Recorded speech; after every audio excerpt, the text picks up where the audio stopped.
everyone, my name is Shauna in case you don't know, and welcome back to another video. I'm going to be wearing my hood for this video because I went on a walk in the rain and my hair is a mess right now. Anyways, today I'm going to be talking about my favorite movies of 2022. I watch a lot of movies and I've never really done like a favorite movies recap before, so I thought it would be interesting and fun to do that, to talk about some movies that I haven't talked about on my channel before. So for some of these I have made full videos for, like where I recap it, review it, give my thoughts and stuff, and if I do I will link those videos down in the description below. But these are just a list of the movies that I enjoyed watching this year. Of course I watched more, but these are like my favorites, you know? And also I want to fully admit that I know that some of these are bad. This has to do with my personal enjoyment level. If a movie has bad acting but it is enjoyable for me, then it will go high onto my like favorites ranking, which is the same thing I do with books. I always rank things based on enjoyment because I feel like there is a time and place to have critics reviewing every little detail, but for me, I just care whether I enjoy it or not. So I looked to the side because I was hearing this noise. It sounded like there's a cat in the room, but I thought I locked my cats out of the room. My new dog Astoria really likes to chase cats, and so I'm not purposely locking them out so they can't be with me, but like I don't want them to be chased while I'm filming. I also want to say too that there is 2 movies on here that aren't technically movies, but I am counting them as movies, you know?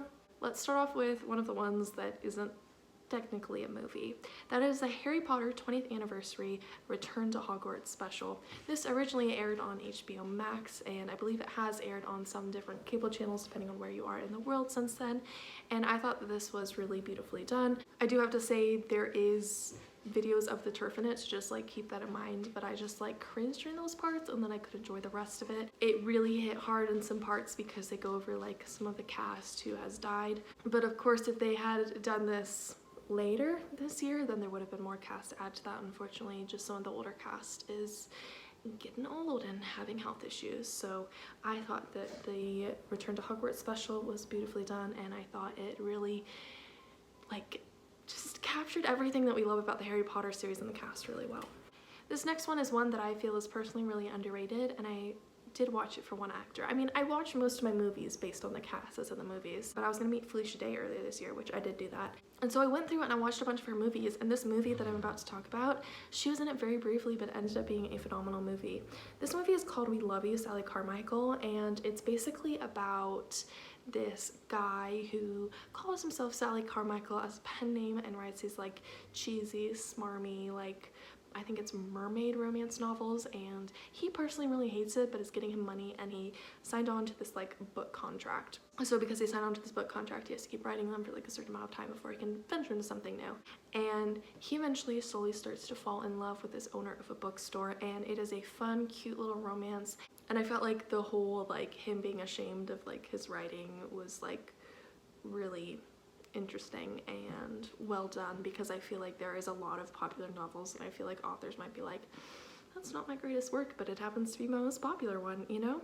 The next one I watched is one that made me cry, and it's one that my cat Hermione really likes, because my cat Hermione is really into watching movies and shows with me. Sorry if my eyes are watering, I am really tired.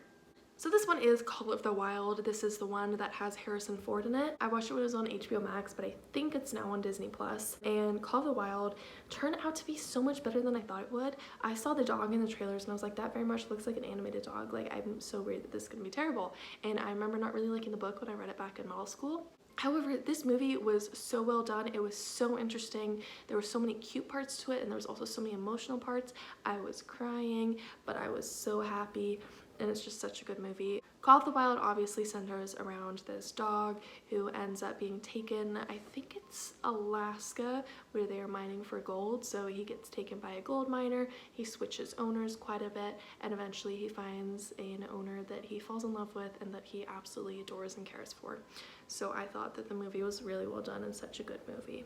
And then I really like the movie Jupiter Ascending. Now this is one of the ones that I'm talking about when I'm like, I rank this based on enjoyment level, like I'm including it as one of my favorites because of my enjoyment. Jupiter Ascending was one of those movies that I was always curious about when I first saw the trailer, but I never really like got into it. Like, it wasn't one of those movies that I would go out of my way to watch, but it happened to be on HBO Max, and I was like, you know what, I've been interested in this since I was like 14 or whatever when the movie came out, and so I was like, I might as well watch it, and it turned out to be really enjoyable for me. I mean, it does have a great cast, but I wasn't really watching it for the cast. Surprisingly, I just was interested in it since I was a kid. Jupiter Ascending is a sci-fi movie that has some time spent on Earth, that has some time spent in space. There is romance to it, there's lots of action, and I just really liked it. And I thought that even though it isn't the best acting, it is one of the most enjoyable films that I watched this year. And then Don't Look Up is another one of my favorites, which of course is a really popular movie, and I understand why it's popular now. I was procrastinating watching it because I had a flawed understanding of what this movie was about. For some reason, I thought this movie was about climate change, and I thought it was gonna be like really real, really harsh, and really scary for people who are concerned with climate change. But no, it's actually about an asteroid that's coming to hit Earth. And I found it to be really interesting, and it's sort of like satirical, and there is great performances from all of the cast, especially Jennifer Lawrence. Jennifer Lawrence is one of my favorite actresses, and she is just so phenomenal. I laughed watching this movie, and I was like sucked in from the first minute of the movie. I highly recommend that everyone watches this movie. It has one of my favorite endings to a movie that I've watched all year. So I'll leave it at that. It's a good movie, and I feel like you should go into it blind. Don't go into it knowing every single little detail about the movie, because you'll like it so much. And also, it has such big cast names. Like, how did they get Ariana Grande in there for like such a small bit? It's like, that's impressive to be able to get such a huge cast for one movie. It probably cost a lot to make because of all the big names in the cast, but it turned out really well, and I think it was worth it. The Secrets of Dumbledore is probably my all-time favorite movie that I watched this year. I'm not including rewatches in this, so of course I've rewatched like Harry Potter and the other Fantastic Beasts movies, but Secrets of Dumbledore is so good. I found it to be a very character-driven movie, which I like Fantastic Beasts mostly for the characters, so I enjoy The Secrets of Dumbledore. If you don't like the characters, you're not gonna like the movie. I'm not gonna get into like the controversy surrounding like the cast and the turf right now, and like just generally all the controversy surrounding the movie, but I personally really enjoyed it, and I think it was phenomenal. And I think we aren't getting more movies based on what I've been reading, which, I mean, okay, listen, I would have loved more movies because we still have yet to see like the final fight that is so famous in the Harry Potter series between Dumbledore and Grindelwald, but I do think it left on a satisfying conclusion to the series, although I really wish there was at least one more movie to wrap everything up. The Lost City was another one of my favorite movies that I watched this year, and I obviously watched this one for Daniel Radcliffe. The Lost City is a funny movie with romance, and it is just so good. It is probably my favorite funny movie that I've like ever watched. It's just that good. It follows an author who includes some archaeology in her book, and she gets stolen by this guy who wants to find this artifact that she wrote about in her book, and this guy believes that she's gonna be the key to finding this artifact. So it's funny. Daniel Radcliffe plays the villain. It has a really popular cast. Come on, brain. You can remember who's in there. I think it's Channing Tatum and Sandra Bullock, there we go, and Brad Pitt too. And yeah, it's just a really good movie, and I highly recommend it to everyone. And then speaking of Daniel Radcliffe, I also watched a ton of other movies of his this year, but particularly I really liked Kill Your Darlings. Kill Your Darlings was on Tubi last I checked, but Kill Your Darlings, in the whole history of the time that like I've been trying to watch as many Daniel Radcliffe movies as I can, Kill Your Darlings really floats around different streaming services. So last I checked is on Tubi, but by the time you watch this video, it could be off of Tubi. Kill Your Darlings is somewhat of a thriller, and I feel like it's one that will be studied in schools in the future because it has some really important conversations in the film. It is just really interesting and really captivating, and I loved it so much. And also a special shout out to this film for being the film where Daniel Radcliffe met his current long-term girlfriend. Another movie that I really liked this year was Ant-Man and the Wasp, and there is, not surprisingly, 3 more Marvel movies on this list after Ant-Man and the Wasp. I'm obviously not doing this like in any particular order, but Ant-Man and the Wasp is one that I procrastinated watching for like the longest time. I don't know why. I did that with the first Ant-Man too, and the first Ant-Man happens to be one of my favorite Marvel movies. I just think the Ant-Man movies are really well done, and I think that Ant-Man as a character has been amazing in the Marvel universe, and I feel like he brings a lot of much needed humor into the universe. I'm really interested in seeing Ant-Man and the Wasp Quantumania. Is that what it's called? I think that's what it's called. I'm really interested in it. I'm not like as hardcore a Marvel fan as other people, but I do really enjoy Marvel, and Ant-Man is definitely one of my favorites. So this was a very excellent sequel. And then Black Widow, I finally got a chance to watch Black Widow. Black Widow I feel like is really intense, but it's really, really good, and I love Yelena. She's like a new favorite comfort character for me. And then I liked Shang-Chi and The Legend of the Ten Rings. And listen, I feel like this movie sometimes doesn't get as much love as it deserves. And I feel like there's so many funny characters that bring some humor into this movie that would otherwise be very serious, and just the combination of like humor plus action works out really well in this film. It has a really interesting story. If you don't like Marvel films because you don't like how they center around battles and fighting and you want more of a story, Shang-Chi is the movie to watch. It is just so good, and I really want to rewatch it soon because I loved it that much. And then Eternals, which, here's the thing, Eternals is probably not my most favorite Marvel movie that I watched this year, but compared to all the other movies that I watched this year, it is going onto this list. I have some unpopular opinions about Eternals specifically.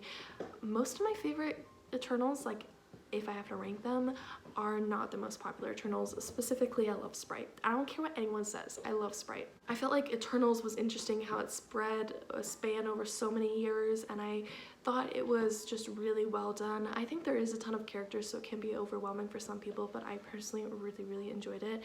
And I really can't wait to see how the Eternals are gonna like fit in to the other Marvel universes, because their story seems so unique, and I really want to see their story merge with the different superheroes in the Marvel universe. And then Turning Red is on this list, which is a Disney animated movie, which I feel like gets way more hate than it deserves. It is just such a fun, sweet movie, and it really has some great messages in there about family and friendship, and I love Turning Red so much. I also feel like Turning Red can appeal a lot to like the K-pop fans because of the like group sort of reminds me of like how K-pop fans worship their idols, so I feel like this movie can appeal to those fans as well. Turning Red is just such a phenomenal movie. If you haven't watched it yet, you should. It's so cute. Okay, the final four on my list to talk about are ones that are much more like serious. There's no more funny movies on this list. There's no more like lighthearted movies on this list. So let's get down into the nitty and gritty. Oh, I said that. Zombieland is on this list. But I mean, Zombieland is much more graphic because there's a lot more violence, but it does have its funny moments. But Zombieland is an action movie with a great cast, and it is funny, but it's also like very serious at times because obviously it's zombie death. I've yet to see Zombieland double tap. I really need to do that. And Zombieland, I think, was one of the first rated R movies that I ever saw, but I never finished it all the way. I love being in the time of streaming services where I feel like I can go back and like rewatch all of these movies that I started watching a little bit on cable and that I never watched the full movie of because I only saw it on cable, and Zombieland was one of those. Okay, now on to the actual serious ones. First up is a documentary that talks about trans representation in media, and this is called Disclosure. It's on Netflix. It's a documentary that I had to watch for my queer studies class that I took in winter of 2022. Yes, winter of 2022. This documentary is honestly life-changing, and I feel like it really opened my eyes to trans representation in media, and it has some very important conversations in there that everyone needs to listen to. Now, there is some very graphic stuff in there, so keep that in mind, but it is a phenomenal documentary that will honestly change your life. And then The Hate U Give is another one that will probably change a lot of people's lives. The Hate U Give is a movie that has a lot of important conversations about racism, and the movie follows a young girl named Star, well, young girl meaning teenager, and she is out with a friend and they're heading back from a party when a police officer pulls them over, and the police officer unjustly shoots her friend and kills him. It's an important movie to watch, but it's a hard movie to watch, and it's important to watch because this happens a lot. This isn't something that's unique to fictional worlds, to fictional movies. This is happening to Black people all throughout the United States. I'm sure it's happening in other countries as well, but the ones in the United States are the ones that are definitely getting traction in media. It opens your eyes to how it impacts everyone, these types of shootings. It opens your eyes to how much injustice there is in the world and how much injustice Black people face and how much power police officers hold over people. And I just think that The Hate U Give is a movie that everyone needs to watch at least once. There is also a book, and I do need to read the book. I do own the book, I just haven't gotten around to reading it yet. And the final movie on this list is another Marvel movie, but it isn't part of the Marvel Cinematic Universe. This is Logan. I procrastinated watching Logan for the longest freaking time because, I mean, from the trailer you can tell that there is two big characters who die in this film. Unless you somehow are oblivious while you're watching the trailer. So basically, I watched the trailer, and this movie came out when I was at a very bad point in my life. Like, so bad that I needed to not watch sad things. That's all I'm gonna say. I'm not gonna like trauma dump right here. But anyways, I was like, I'm not in a good headspace to watch this movie, so I'm gonna wait, and then I kept waiting, and then I'm like, I could probably handle it, but I'm just gonna keep putting it off, and putting it off, and putting it off, and then I was like, screw it, it is time to finally watch this freaking film, and I am so glad that I did. Logan is just a great conclusion to Wolverine's story. I mean, obviously Wolverine is coming back in Deadpool 3, but it still, I feel like, is a great wrap up to his story, at least his story in the like X-Men sort of universe. And I really wanted a sequel to this film because I feel like the way that the movie ended, we need to explore the new Young Mutants and what is going to happen with them, but we don't have a sequel to it yet. Hopefully we get one in the future, but I don't know. So yeah, those were all of my favorite movies that I watched this year. I've obviously watched some other ones that are good, but these are like the ones that I will remember for a really long time because they were that good. If you enjoyed this video, feel free to give it a thumbs up and subscribe to me if you haven't already. I have some videos up about some of the movies that I mentioned. Let me quickly just go through this and then I will link them down in the description below really quickly in case you're interested in hearing further thoughts on it. The ones that I have my thoughts up on it are The Lost City and Kill Your Darlings. And those two videos are part of my Dana Radcliffe series where I talk about every Dana Radcliffe movie and TV show and all my thoughts on them. I am gonna go work on editing some videos now, and I hope all of you have a great week. Until next time, goodbye.